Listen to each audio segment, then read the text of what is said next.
Good morning mga koys. So yun nga mga koys, yung time na to gabing-gabi na to mga koys. Sabi ko kasi sa GC namin mga koys, benta ko na muna ng mura yung mga alaga ko. Binenta ko ng 20 inch, ay 50 inch pala yung mga gapi. Tapos yung dito ko dali-daling inaya ko sa bahay. Kasi nakatambay kami niya mga koys, tapos nakita niya yung chat ko na mura na lang yung mga isda. Kaya sabi niya pakyawin na daw niya yung mga isda ko. Yan mga koys, so nakapilit na nga siya kaagad eh. Tapos kinuha niya mga koys yung mga lalaki. Sabi ko magtira na lang siya ng dalawa para magamit ko pa. Tapos dito naman mga koys, tinatanggal ko yung mga chops na pwede na i-out. Yung mga juvie size. Kasi mga koys, bibenta ko ng 10 inch na lang. Tapos mga koys, nagpipili pa siya ng beta rito mga koys. Hinahanap niya yung neon, yung green na green. Kaya yung mga koys, tinuro ko sa kanya. Pero hindi siya nakita sa camera mga koys, sayang, ganda. Hindi niya kasi makuha yung mga koys eh. Tapos siya hinalap yung mga crown tail. Ang dami kasing crown tail dyan mga koys. Yung mga koys, so naghuhuli siya. Pinili niya yung mayroong araw sa ulo. Yan mga koys, ang ganda yan mga koys. Susunod papakita ko yan. Hindi ko pa kasi napapakita yan sa video mga koys eh. Pero kung nakita yan mga koys, grabe ang ganda yan. HMPK nga pala yung mga koys, inilaw-ilawan yung mga koys oh. Basta mga koys, may nag-drop na yung RDSS natin, Red Dragon Snake Skin. Tapos ito yung full gold. Tapos dito naman yung HB White may pray na rin. Tapos ito mga koys yung ano natin, Blue Moso natin may pray na rin siya. So mga koys, ang dami pa ang beta dyan mga koys.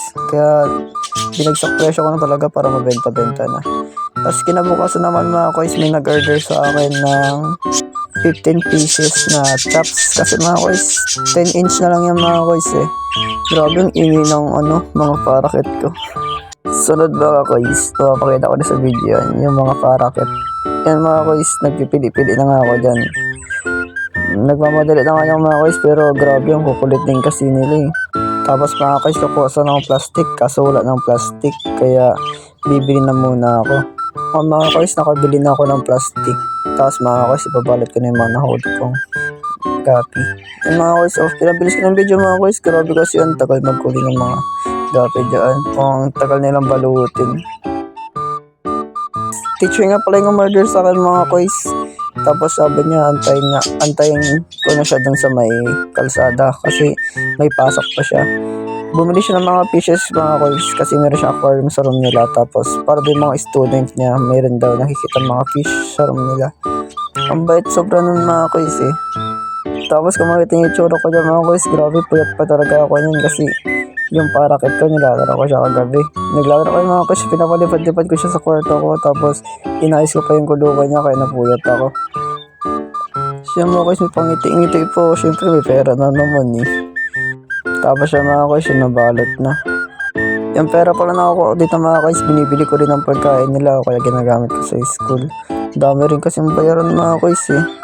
Pinambabaan ko rin mga koys, kaya laking tulong din ang pagkaalaga ko nito. Tapos mga koys, lalakad na ako, antayin ko na yung teacher doon. Malapit lang kasi din to sa amin mga koys. Hanggang dito na lang muna mga koys. Bye bye!